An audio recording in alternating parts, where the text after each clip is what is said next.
I knew pretty early on I was going to be an entrepreneur. Even in high school, I had my first company. It was a cleaning company. So we bought that in 98, and we ended up growing out of that. The mortgage business was doing so well. So we ended up buying some ground, about 4 acres. And so we built that 60,000 square foot building, had to lease it. Well, back then it was a deal now. It was about $6.3 million to loan on that property. And so that was a big decision. I was really nervous the night before closing. You got to be a good money manager. You want to pay attention from a budgetary standpoint. You've got to know what's coming in, what's going out, and banking relationships are important. If you're working with the right passion, the right purpose, and you just stay the course and you don't relent, you stay disciplined, and a lot of times that stuff ends up working out. Sometimes it's not as bad as what we think too.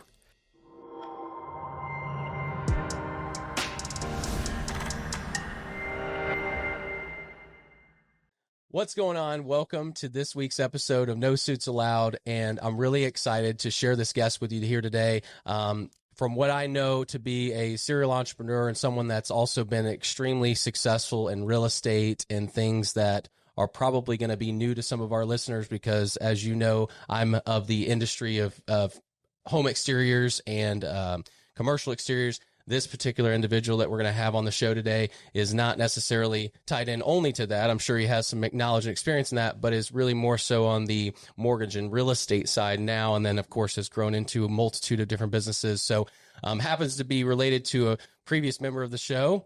This is Aaron Christy's older brother, and this is Derrick Christy. So we're excited to have him on the show. And thanks for being here, man. Yeah, thanks for having me. I appreciate it.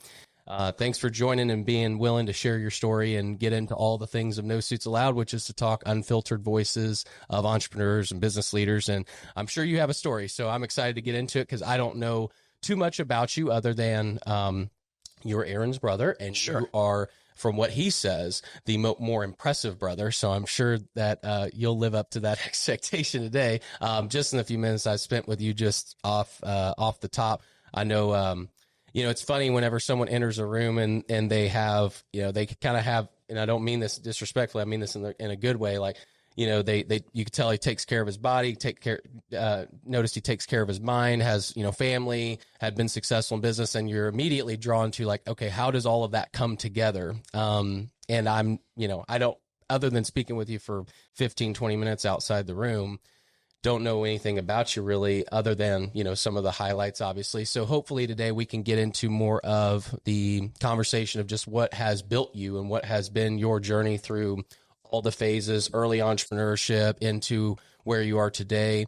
So let's start off just with who you are, and let's go through some of the, obviously high level, that 30,000, 40,000 foot view to start. And then we'll get into some of the key pivotal points for you and your journey and just some of the things that you're willing to share today. So Sure. Yeah, you bet. Well, we're in Indianapolis. And so I grew up just south of Indianapolis and very middle class. We had a very middle class upbringing. And when I first got married, I was young, had a child young, broke, and you created a lot of needs and a lot of desire and motivation, I would say. And so that's what kind of led me to business. I was always geared toward probably entrepreneurship. So I knew pretty early on I was going to be an entrepreneur. Even in high school, I had my first company, and it was a cleaning company. So I didn't have a lot of skills, right? I'm young. Like everybody, I had my first job was at McDonald's. So you go into life with no skills.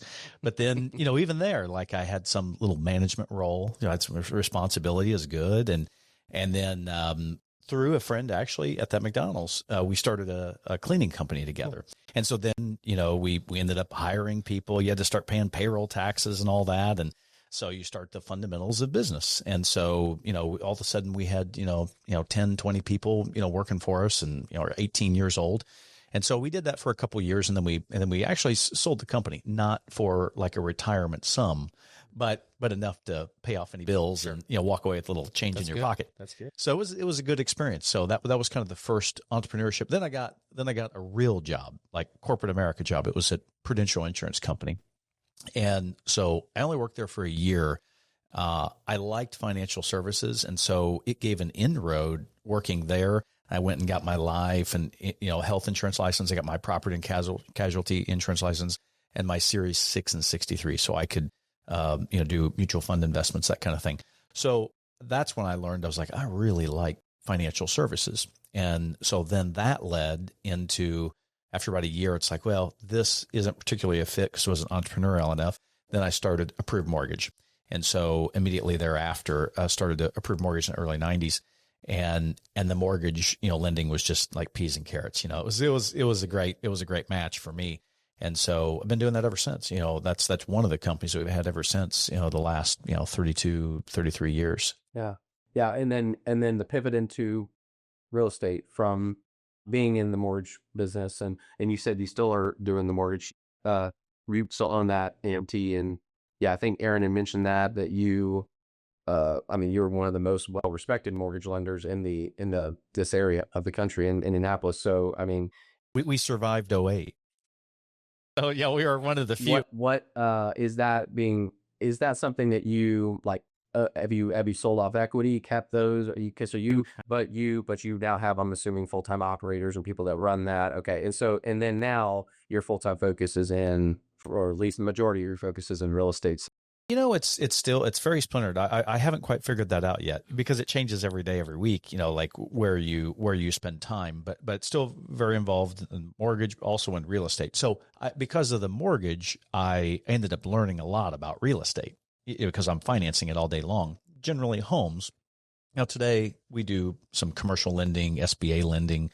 So a lot of our clients, they might own a business or own a building. It's like, hey, we can help you with that too, help you with their capital needs. So even when it comes to commercial lending, but most of the business is residential. So learning, the fundamentals of real estate, works the same way with residential as it does with commercial. Some of the, tax components and things like that, the benefits, building equity, paying down the principal balance, having that appreciation occur, some of the depreciation, the benefits we can, probably talk about. Yeah. But so then I got, after a couple of years, then I thought, I'd like to own my own building. I've been renting now for a few years. And so an opportunity came up where I could buy a building from a prominent builder in town, Greg Allen. He was selling his building, I think moving somewhere else. And so I said, well, I'm going to buy that building. And so that was back in 1998 where I first bought that building. And so that was a multi-tenant scenario, an office where there was a doctor there and some other tenants, and then my mortgage company. And so that was the first piece of real estate we bought and learned a lot on that purchase. Yeah. And then 1998, first time doing that. And then from the time of, let's say from 1998 to the crash in '08, how much had that side of your, portfolio grown, and how many properties had you acquired, and what did that look like in that period of time before? Yeah, I got to think through all that timeline. So we bought that in '98, and then then we ended up growing out of that. The mortgage business was doing so well, we said, oh, we need a bigger space. So we ended up buying some ground, about 4 acres, and ended up building a 60,000 square foot building where we're still at today. And so we built that 60,000 square foot building, had to lease it up to other tenants. Well, back then it was a deal now, it was about $6.3 million to, just a loan on that property. And so, that was a big decision. I was really nervous the night before closing.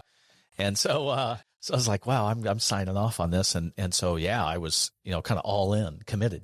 And so we moved then to that office building, had to, get it leased up with other tenants, same way, multi-tenant, office building. And then because I had that office building and I still had the other one that I moved from, I said, well, I got all this office space. I've always been big on, I learned this in all my financial planning and the licenses I got. I thought, I'm not very diversified. I've got this office space. I need some retail space. So we ended up having a couple of friends that said, we're going to buy this property in Florida. We want to sell everything in Indiana. It's all retail. So it's a $26 million purchase. Now, looking back, it's like, man, that was really gutsy. So now I just built this big new building, and now I'm going to go out and buy this $26 million purchase, all this retail. But I felt like it counterbalanced, it was a good portfolio move. And so we bought that in '06, and then in 2008, it had this crash. So commercial loans, it's not like a 30-year loan on your home. they only give it to you for a short time. So these loans start to mature like, oh, we only made it for 3 years or 4 years or 5 years, and the loans do give us our money. That's what started happening in '08.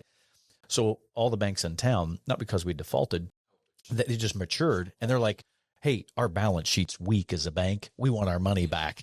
And it's like, well, we don't have it, like we don't have the extra 22 million laying around or whatever it was, so it was a very stressful time. Learned a lot.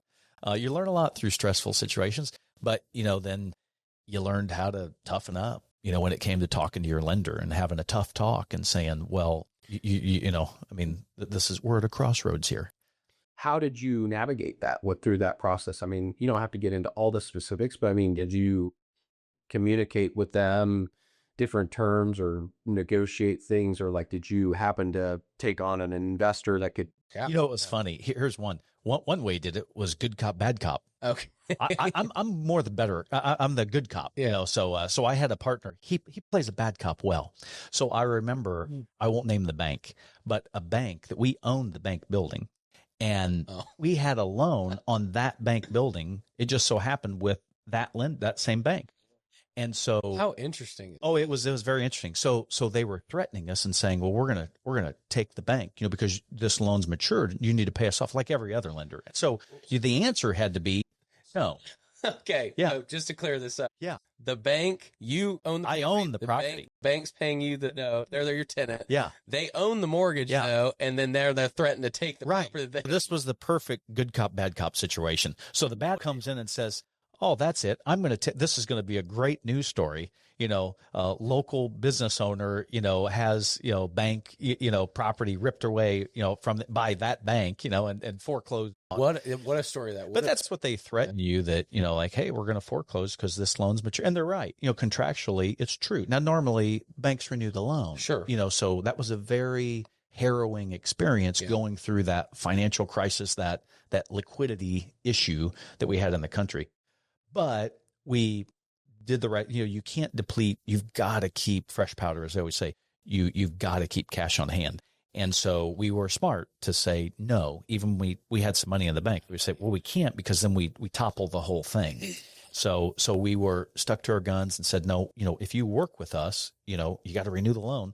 But we're gonna work through this. You pick the right horse to ride.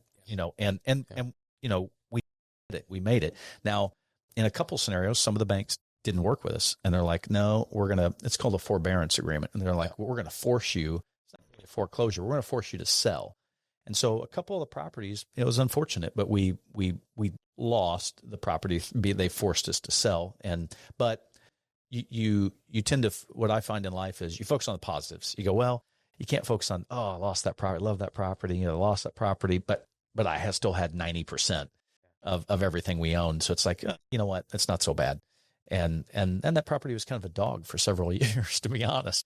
It was a great location. It's great today, but it was, sucking wind at the time. Yeah. Well, a couple questions for you. In that particular area, what would you say was your biggest learning lesson through that?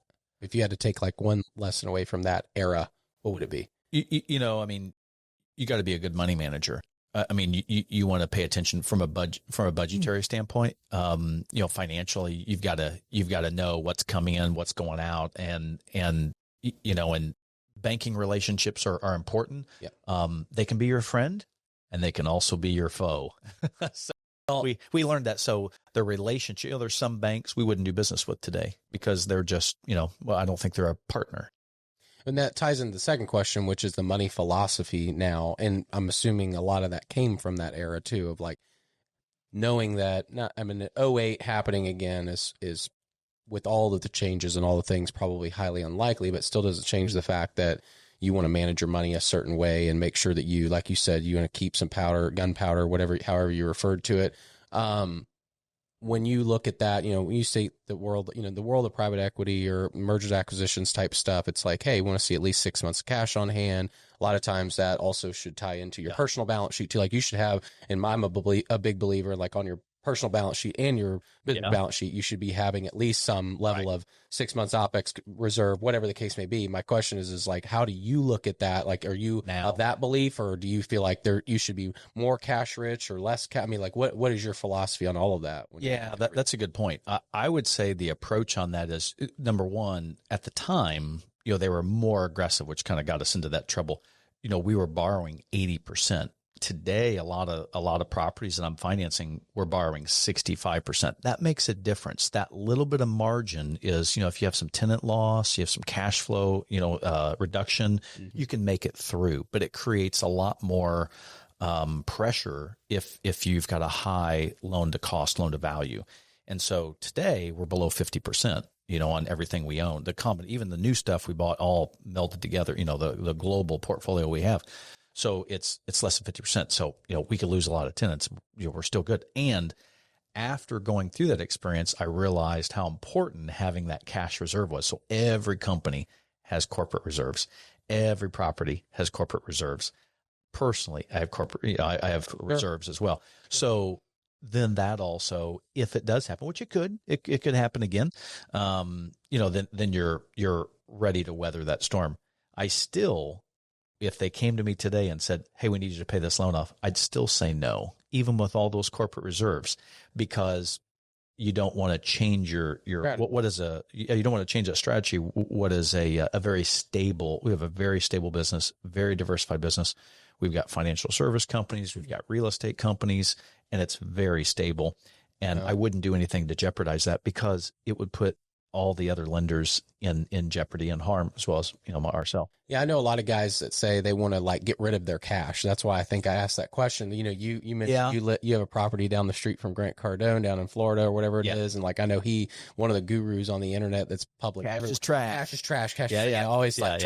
But like, obviously there's no way that guy operates his businesses with no cash in them. I've been in a meeting with him and he's like, he looks at his phone. He's like, I got $100 million in cash in the bank right now. So, I mean, at times, he is sitting on cash, right? But he wants to deploy it. And I get into that situation where I was trying things got really expensive around, like during COVID.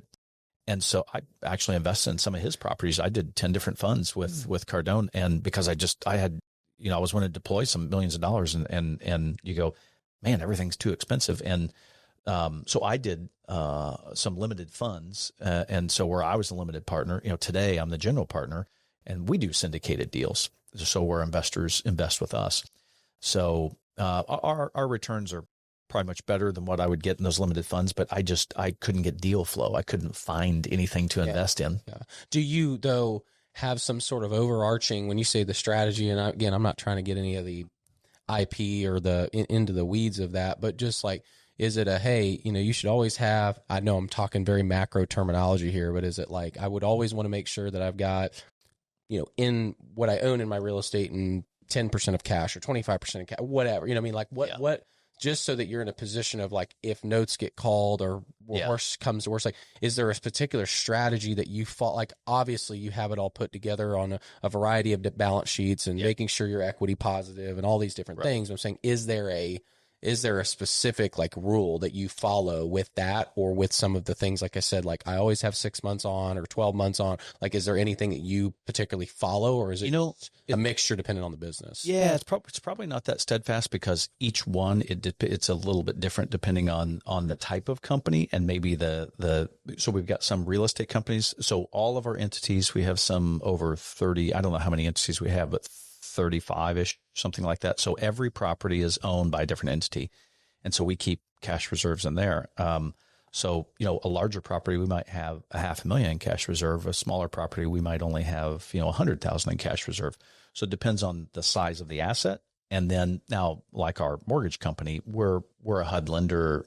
We can lend money for FHA, VA, and you have to have a lot of cash to be that HUD lender. So we got to hold at least $2.5 million in cash to do that. So some of it are requirements based upon just being a mortgage banker, but the other businesses where I don't have the government, requiring certain cash assets, then it kind of depends on, probably that revenue, point. And as a percentage, that's interesting. I would say it's probably about almost like your personal, like they say, keep 6 months, cash on hand. It's probably something like that. I would say in each company, 6 months cash on hand. I know that that's just more of the rule of thumb of what a lot of, like, when you say what's like what deems a healthy business, positive ARAP, ratio, being 6 months cash flowed, having obviously the OPEX in correlation to the revenues that are being brought in, and whatever, like all of the macros of that. But I just was curious about that. So continuing on from post '08, and let's kind of fast forward into today and then talk through some of the things, because obviously you have a lot of, you sounds like you've got, I'm sure you have an array of LLCs and things to keep yourself protected and all of that. So, without getting into all the details, like, if you aren't, you don't want to share that, this is fine. I'm just going to say, like, how much has that portfolio grown from what it was then? And like, how many, if you had to say, like, roughly how many businesses and all these things. And I guess the other question tying into that is, how did you culminate and put all of this together while also keeping some level of integration with, prioritizing family? You said you obviously have, you have a couple of properties around the country, and just give us that whole, I guess, framework of how you kind of had orchestrated that. And sounds like you've had some partners and things like that. Yeah, we have. Yeah, great, great team members. Number one, because you can't do it, by yourself. Certainly, a lot of the success is because of the team members. A lot of the success is because of some partners as well. The partners have been more so on the real estate side. We've gone into business together. We do manage everything in-house. So Horizon Property Group is our flag. That's our brand. So we do all of our own property management for our retail centers and office buildings, development. So what are the main hubs? Property management, mortgage lending? Yeah. Like, do you do, I mean, obviously, I'm assuming you also acquire industrial in addition to, like, industrial is the only thing we haven't yet. Yeah. It's retail, office, and multifamily. Within Horizon Property Group, and more recently, Allen Christie Capital is a syndicated fund that we have for multifamily. So going out specifically, so somebody like yourself saying, I'd like to invest in real estate, but hey, this apartment building's $30 million. I can't take that down by myself.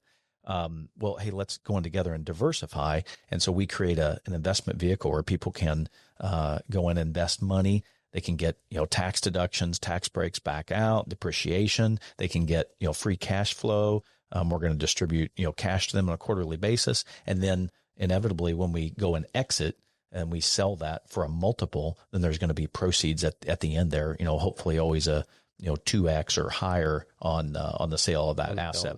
So, that's kind of what we're doing now. It's fun because we're buying, nicer assets, that, again, everybody couldn't buy on their own. If you did, it's like, well, I can only own one property. Whereas this way, you can own multiple properties and they have some diversification. Yeah. So if a door goes empty, hey, that's okay. Yeah. We just closed on a deal. It was a 120 unit deal. It's a nice deal. It's a great school system, affluent area and good appreciation, doing a $2 million renovation on it. Allen Christie Capital is, and so that'll lead to a better quality of life, higher rents, and so and ultimately in the end, with those higher rents comes a higher exit sale price. Sure, yeah. So you have these different. I mean, you got the mortgage lending, the property management. You're saying like you manage your own the property insurance agency. So we insure all of our own properties. So we have an insurance agency with multiple different carriers, big carriers. That are like a broker agency? Is that what it is? Independent agency on the insurance and an independent mortgage banker on the mortgage side. So we have lots of different lenders available, lots of different programs. Every program that exists in the marketplace. On the mortgage side, pretty much the same situation on the insurance. It's an independent, insurance agency there. So, we can, take people through, if it's commercial, we go through, all the big carriers, Travelers, Liberty Mutual, or if it's personal, it can be personal lines, can be, Progressive or State Auto. There's a lot of different carriers we have available. How much would you say in the and just to finish that thought, and then I'm going to ask you some more deep questions here, but like from '08 to 2025, current date, the growth trajectory and I guess just from where you were then, because I'm sure then that felt like, obviously the '08 crash plays a significant role in a lot of learning Sure. experiences, and business in some ways probably taking a brief halt in its growth because it had to just stay alive. Yeah. But like from here, which you'd already accumulated and kind of acquired, built quite a bit into what it is today. I mean, if you had to put that on a percentage of, oh, we've grown 500%, 1,000%. I mean, like, have you grown significantly in that period of time, or has it been more like, I mean, it sounds like we slowed down after 2008. You're right. It kind of got stabilized, and we didn't buy anything for quite a while, not until really 2019. Then we really started acquiring. So we were building up cash probably. We were kind of building up a war chest. And so then it got from all that 2008 to 19, it was like, man, I'm not buying anything, so, but we were building the other businesses, the other service companies, and we're building up cash. And then in about 2019, then we really started, investing more. So that sounds like some of the strategy that went into it, maybe unknowingly at the time, but you said, okay, I'm going to put my focus over here, build these other ancillary entities that help tie into the service companies. We're throwing off cash flow. And then so we take that cash flow from the service companies and we buy with the real estate. That makes sense. And so then you went back in 2019 and then into today. I mean, if you had to say, the amount of properties or this, I mean, just kind of give us some figures of what it looks like today versus, I mean, back then it was a handful. Like how many properties in 2008 do you think you owned at that time?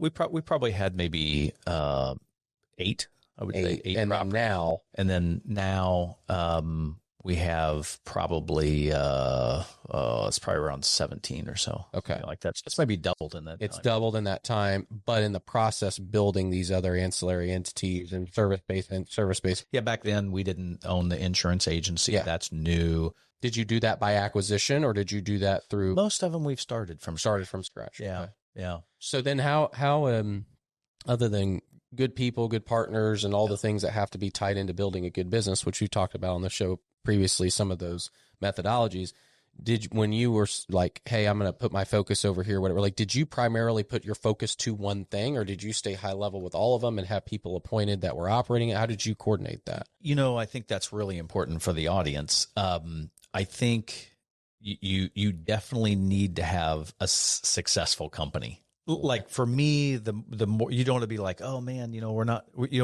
we're breaking even here, we're losing money here, and I'm starting another company and it's breaking even. You got to make money somewhere.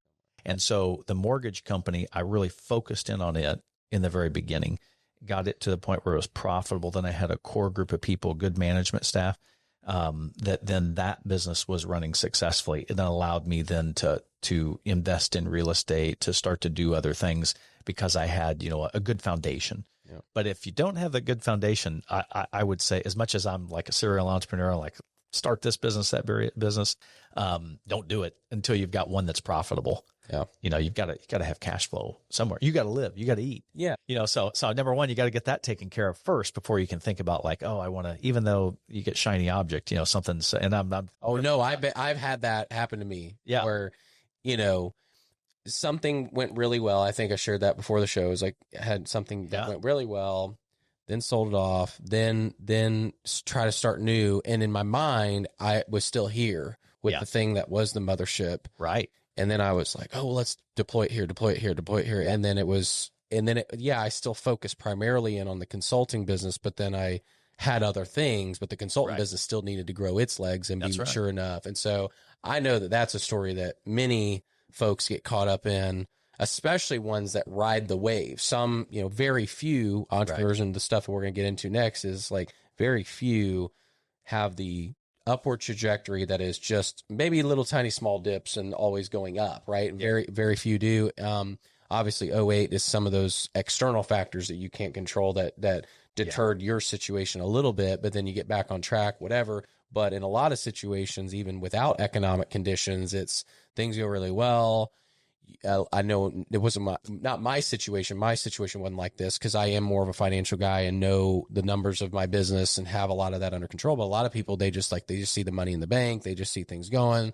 They don't track their liabilities. They don't know what things have to get, handled. They grow this massive overhead. Then they not only deplete all the resources, but get themselves to where, like you said, they're like maybe barely in the black or in the red. Right. And then they think, well, what happened? And then they have in the process started 3 or 4 other things instead of just like making sure that that business is like really, really solidified. And so that's a good, that's a good word. Personality. You too, like, I don't think, the pathway to being a serial entrepreneur, I don't think that's for everybody. Right. I mean, some people, it'd be better for them just to focus on one thing and, make that company, their entire focus, 100% focused. I think it takes a special personality, like Elon Musk. Like, he was simultaneously building SpaceX while he was building Tesla.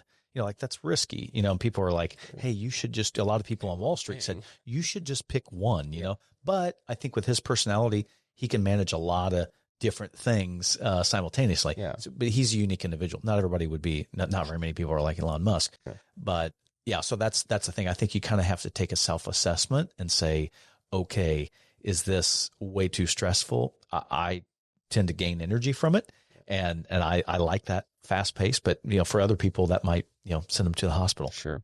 How did you manage all that? Just like from, I know I mentioned a minute ago, and, when you sit like, I always happen to come to this part in the show where I'm like, okay, all of us, most of us all have families and kids and then colleges and then this, especially someone like you. I mean, I know that you look great. That's what I was gonna say. You're fit. You take care of your body. I'm assuming, have a good home life, family life. From everything I've heard, like, you don't have kids. Great family. Kids that think that you're, whatever, and then a wife that doesn't like you. I mean, you seem to have everything kind of.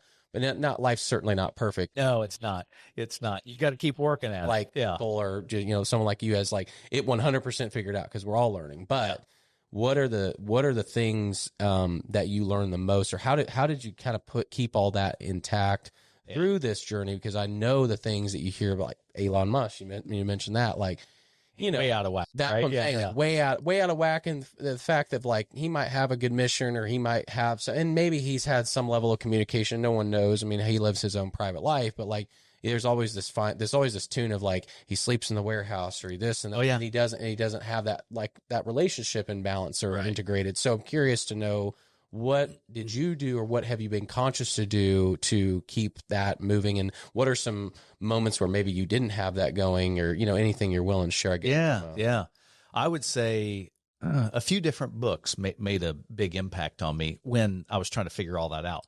Things were out of balance, at times when you're starting your own company. I think Elon Musk says something like, starting a new company is kind of like chewing glass. It's a very risky time in your life. Actually hear that. It was a good. That's pretty accurate. Yeah. So it's stressful. It's hard. It's not something, it's not something that's easy. But what I found is it's not so much when you arrive at the top of the pinnacle, you're on the top of the mountain. What's really fun is the journey to get there.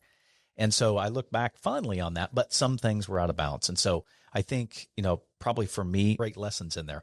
And then also there's a roller coaster of King David's life too. Oh, absolutely. It wasn't perfect. Yeah. No, he had ups and downs too. That's what makes it such a great story.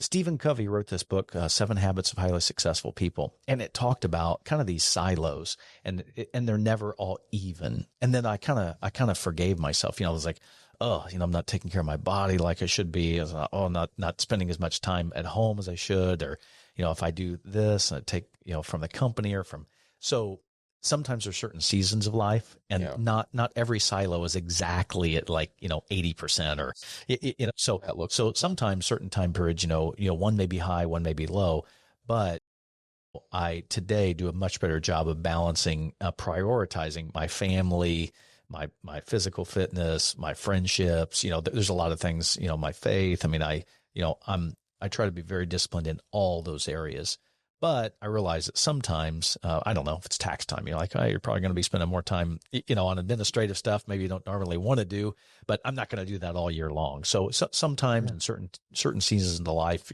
things might get out of whack. You're working on a sale of a company, you're working on a purchase of a property, it's going to pull time, from somewhere. And so, but you have to control that, so that you maintain, relationships. Yeah. Do you have some of those, I call it like bumper rails to the bowling alley? Like, you kind of have hey, you can hit it, but you're not going to go in the gutter and lose. I mean, do you have anything that's set up in your life of like, hey, this day, this time, we do it every week, or this, I'm saying the things that kind of bring you back to center, or anything that you do that's just to keep you, because as I mentioned, and again, we spoke more in this than we had out. Yeah, right. Even before right. we spoke, but was, this idea that or the person that I, in a very quick, the book, reading the book by the cover is, again, I hear these businesses, I hear the home life, I hear you got a few pieces of personal real estate. You've got your physical health. Just by the appearances of it, like there has to be something in your life that you got to keep some margin. Yeah. You got to have some margin of time. That's a great book too. You read that? No. There's a gentleman that comes, I forget what that book is. It will come to Yeah.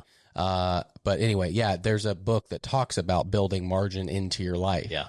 And because you feel when it's closing, right? Yeah. You feel the pressure. Like you're like, oh, I don't have time for anything, and so it's like, well, you've got to figure out ways to, one of the early things was, I was like, when I was growing up, my mom said, hey, why don't you go cut grass for those two widows on the street, And so, I cut grass a lot as a kid. So when I got older, I started getting really busy at work. Like, I don't want to cut grass. I did that my whole youth, so that was one of the first things I did. I was like, you know what? I can gain time. So I paid somebody to cut the grass, paid somebody to clean the house, or, paid somebody to, help with errands or deliver the groceries. Now that's addicting, or DoorDash or what have you. So anytime you can pick up some time, that, we try to do that to still maintain that margin, because then if I'm going to start a new company or I'm going to buy this piece of real estate, it's going to take some time out of that margin. And so you got to have some margin, or it's going to all implode. And so, why do it? If you're going to sacrifice something else. Yeah. That makes sense. So it's more about, for you, it's just like making sure that you keep that in mind, and not necessarily like a ritual or anything that you do, I'm saying week to week, that keeps that margin there. It's just more being aware of it for you. I'm super focused on minutes as well. I just saw this, that, they showed like, oh, you've got like, Darren Hardy talked about this, about having like time blocks of 10 minutes. Yeah. And maybe you've only got like 100 of them a day. And so like you're managing like, so I have a really short attention span. Like if a project takes too much time, I was like, I like that, Darren, because it's like 10 minutes. That's good. Like, because after 10 minutes, I start like zoning out. So I want to be done with something even in 2. So I want to know, if I'm going to call you, like I want to know what the conversation is ahead of time. I don't want to, and so I want to know what I want to accomplish. I want to have a short call, and if I can knock out 5 calls in 10 minutes, I'd rather do that than just labor on and do this podcast where we're talking for 40 minutes. No, that's fine. That's fine. But there's sometimes I have meetings that have to be an hour, and so, so there's some things you have to spend more time, but a lot of times when it's a quick call, like why take 10 minutes? I can take 2. And so when I come, I'm very task oriented. And so I start every day. I know what I have to accomplish, usually a big 3. Yep. And so I have a daily focus planner. I use Michael Hyatt. He uses this if anybody's interested. It has your goals at the front. So I'm very goal oriented. I've always written goals. I always say it's like magic, how it comes true. It's unbelievable. It's usually quicker than what you think. Tony Robbins said, you typically, overestimate what you can accomplish in a year, but you way underestimate what you can accomplish in 10 years or 30 years. And also, Kevin O'Leary, Mr. Wonderful from Shark Tank, he says something so true. His video, he's been talking about this. He's like, oh man, and Charlie Munger talked about it too. Like you got to get to that first 100,000 of savings, like that's a really pivotal part. And then it's getting to $1 million, when you've got $1 million of equity or cash, and then getting to 5 million. And Kevin O'Leary says, and I would agree, once you get to 5 million, it gets a lot easier. Because you've got more resources available, so it's so much easier. But in the beginning, it's that chewing glass again. It's really hard in the beginning, but you've got to hit those break points. Yeah, that's good. So flip the script a little bit on the things that are, hey, good things to prioritize, good things to keep in mind here. Build margin in your life. It's bugging me silly. I can't remember what the book is because I just read it not that long ago, but those are all really good principles. Flip the script a little bit for a second as we wrap up here and say, okay, so what are some of the moments that were like pivotal, even since '08 for you, that you were like, I learned this in this period, or I man, this was a really big bump in the road. If I had to do it over, what are some of those things that you have learned as very deep, valuable lessons since that time frame? Yeah. I would say sometimes things will hit you where you don't control. There's some unfortunate things that'll hit you that could knock you off your game. But what I found is if you're working, with the right passion, the right purpose, and you just stay the course and you don't relent, you stay disciplined, you're blocking and tackling, you're doing the fundamental things in business that are good, and it will pull you through. You have to, sometimes you won't know the outcome. You don't know how it's going to all work out, but you've got to keep your head down, keep grinding, keep plowing forward. And a lot of times that stuff ends up working out. Sometimes it's not as bad as what we think too. Yeah. Sometimes things are not as bleak. We play a lot of reels in our head. Don't do that. But everybody's susceptible to that. Sure. So I would say that's it. Is if you know the fundamental things, you're like, I know I've been successful before. These are the things I do. Keep doing that. And do it and 10x it, and take massive action. As Tony Robbins says, when you find, hey, I'm good in this particular area, then keep doing that, and it'll probably work itself out.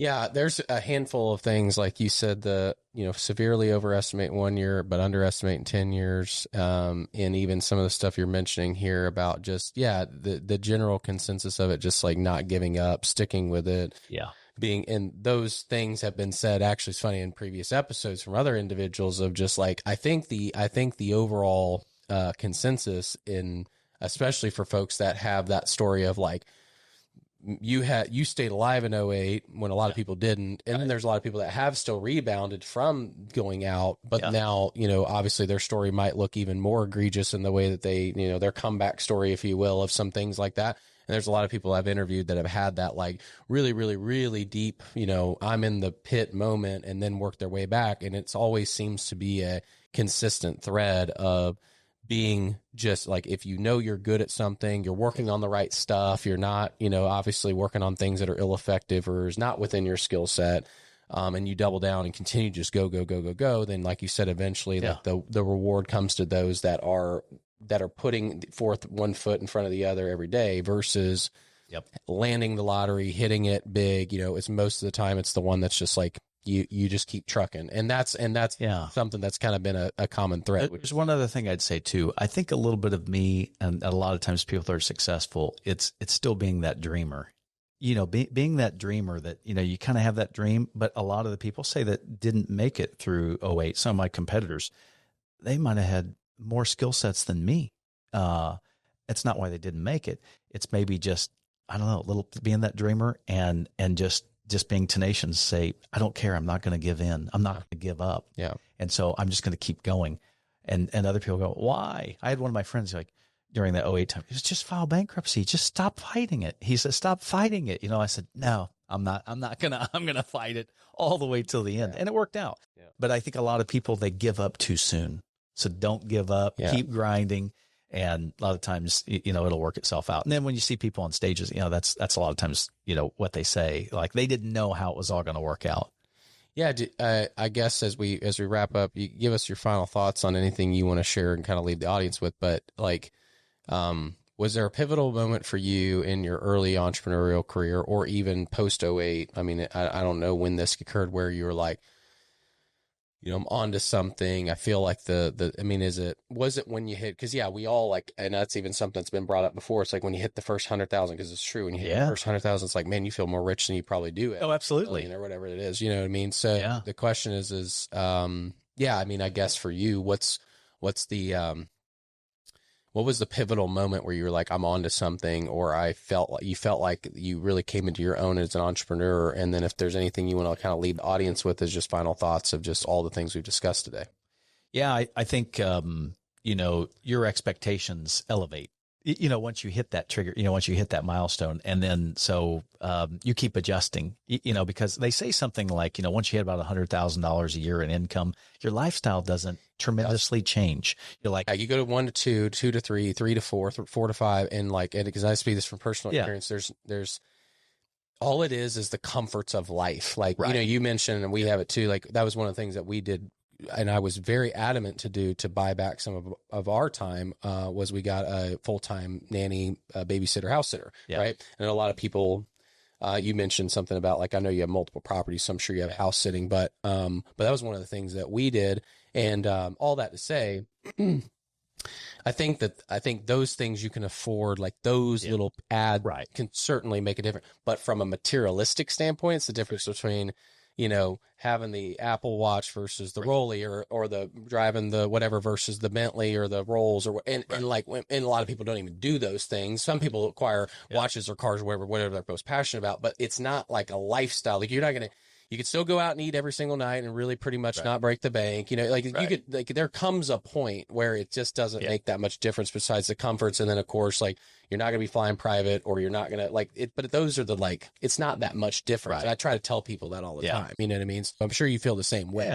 Yeah, absolutely. I mean, if you've got a roof over your head, or you've got, transportation, that might be a longer wheelbase, or it may be more square footage, or from the XLT to the or whatever. Yeah. But I mean, then it becomes less about like, okay, I'm so focused on about, creating this lifestyle, as much as, okay, then about the companies and about the people and about the talent pool that you can put together, and about what you can accomplish, what kind of services you can bring about, what difference you can make in the marketplace. And so that becomes the inspiration. So you just keep raising the bar for, hey, this is what we want to achieve. I never would have thought, we'd reach this level.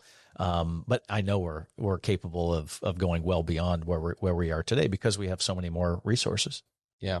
So what's next? Anything big, cool, exciting? I know you told me about the property that you're going to acquire, but then what's next? And then what's the final word, if you have one, for people out there? Yeah, I would say, what's next is we're very aggressive about buying multifamily assets. That's one of the things that we're really intent on doing. We have a great team at Allen Christie Capital. And so, we're underwriting, deals all the time, looking for deals to buy, where we can, always, turn a 2.5, 3 times, multiple. And so, so other people that like-minded individuals that, want to do, that with us, it's been great. We've had a lot of clients that have invested, along beside us. So we want to continue to do that.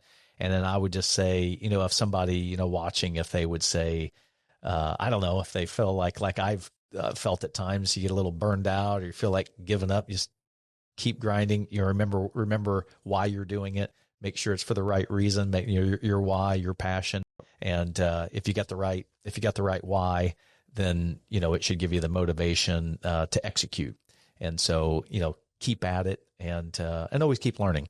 I would say I'm constantly learning. One last question. So mindset, because you seem to have the mindset of just like positivity, a learner, this, that. What would you say has fueled that, outside of obviously the why and the mission? I'm saying, like, you seem to have the right mindset. Is there a mindset that you recommend people to carry? And I know you mentioned already, like, this is something that someone said as well in previous shows, is like, it's never as bad when you first hear something, it's never as bad as you think, or it's never as good as you think it is. And so is that something you carry, or is there more to the mindset of the way that you operate just daily? Yeah, the verse says, if God be for me, who could be against me? So no one. So no one could deflect what I'm capable of. So that's the highest power there is. So yeah, that and reading, I would say there's a lot of great books. I mean, there's YouTube. I mean, there's so many great input. Put the positive things in your mind, as opposed to probably don't watch the news, right? There's so much negative or get buried in social media, but there's so much positive things. Just make sure you get positive inputs and not negative inputs. Yeah, that's good. Derrick, thanks, brother. Yeah. Been good to get to know you a little bit. Likewise. We'll definitely stay in touch. And I've been excited about this episode since I met you a few minutes ago. Absolutely. Well, absolutely. Because you heard yesterday. I'm glad to hear you're excited, actually. Yeah. But I was really excited when I met you out there. So, well, thanks for joining us this week. It's been fun. being able to chat it up with Derrick and learn his story. And I feel like there's a lot of value that our listeners will gain. And I definitely gained a lot of value. So please like, subscribe, and I hope you've enjoyed this content this week. We'll be back at it again next week, of course, with another episode. And